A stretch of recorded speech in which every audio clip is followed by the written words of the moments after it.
আসসালামু আলাইকুম। Welcome to cooking creations by Liza. আশা করছি সকলেই ভালো আছেন। আমি আজকে আপনাদেরকে তৈরি করে দেখাবো ডিম আলুর চপ, যেটা বিকেলের নাস্তা হিসেবে কিন্তু খুবই টেস্টি হয় খেতে। আশা করছি আমার রেসিপিটি ফলো করে বানালে অবশ্যই আপনাদের কাছেও ভালো লাগবে। তো আর কথা না বাড়িয়ে চলুন ভিডিওটি শুরু করা যায়। প্রথমেই নিয়ে নিচ্ছে হাফ কাপ পরিমাণ পেঁয়াজ কুচি। পেঁয়াজটাকে আমি হালকা করে ভেজে নিব, খুব বেশি ভাজতে হবে না। এখন এখানে দিয়ে দিচ্ছি 1 চা চামচ আদা রসুন বাটা, 1 চা চামচ লবণ, 1 চা চামচ দিয়ে দিচ্ছি মরিচের গুঁড়া, 1 চা চামচ হলুদের গুঁড়া, 1 চা চামচ ধনিয়ার গুঁড়া এবং 1 চা চামচ জিরার গুঁড়া। এখন আমি মশলাটাকে পেঁয়াজের সাথে নিয়ে খুব ভালোভাবে কষিয়ে নিব। এখানে কিন্তু কোনো পানি দেওয়া যাবে না, পানি দেওয়া ছাড়াই আমি মশলাটাকে কষিয়ে নিব। এখন দিয়ে দিচ্ছি 1 চা চামচ গরম মশলার গুঁড়া আর 4-5টা কাঁচামরিচ কুচি। মশলাটাকে খুব বেশি কষাবো না, শুধু একটু কাঁচা গন্ধটা চলে যাবে ততটুকু পরিমাণে আমি কষিয়ে নিচ্ছি। এখন আমি দিয়ে দিচ্ছি আগে থেকে সিদ্ধ করে রাখা আলু, যেটা আমি আধা ভাঙা করে রেখে দিয়েছিলাম। এখানে 4টা আলু ছিল মিডিয়াম সাইজের। আলুটাকে আমি সেই কষানো মশলার সাথে মিশিয়ে নিব খুব ভালোভাবে। আর আলুটাকে কিন্তু ভেঙে ভেঙে মিশিয়ে দিতে হবে খুব সুন্দরভাবে, যেন এটা স্মুথ হয়ে যায় আর চপটা বানাতেও তাহলে ইজি হবে। আর এটা খুব সুন্দরভাবে মিক্সড করে নিব। এখন আমি দিয়ে দিচ্ছি ধনেপাতা কুচি। এই তো পুরো পুরটা কিন্তু রেডি হয়ে গেল।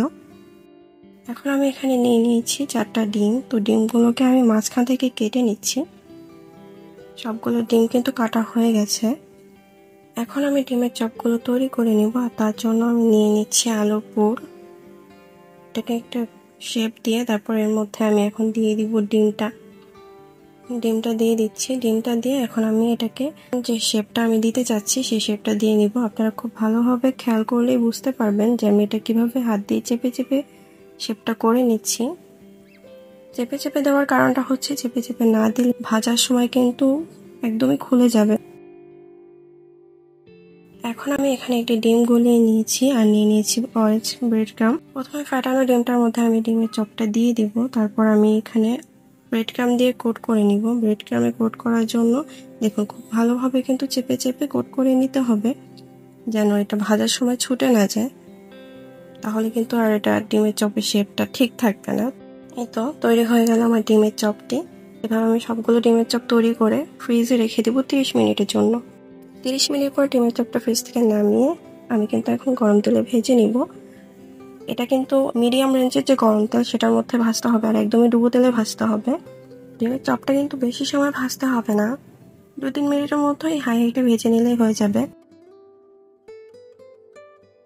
তো দেখতেই পাচ্ছেন আমি কিভাবে এটা উল্টে পাল্টে ভেজে নিচ্ছি। আর ডিমের চপগুলো কিন্তু হয়ে গেছে, একটু হালকা কালার হয়েছে, আমি তাতে উঠিয়ে নিচ্ছি, কারণ এটা বেশি ভাজা যাবে না, তাহলে পুড়ে যাবে, খেতেও ভালো লাগবে না তখন। তৈরি হয়ে গেল আমার ডিম আলুর চপটি।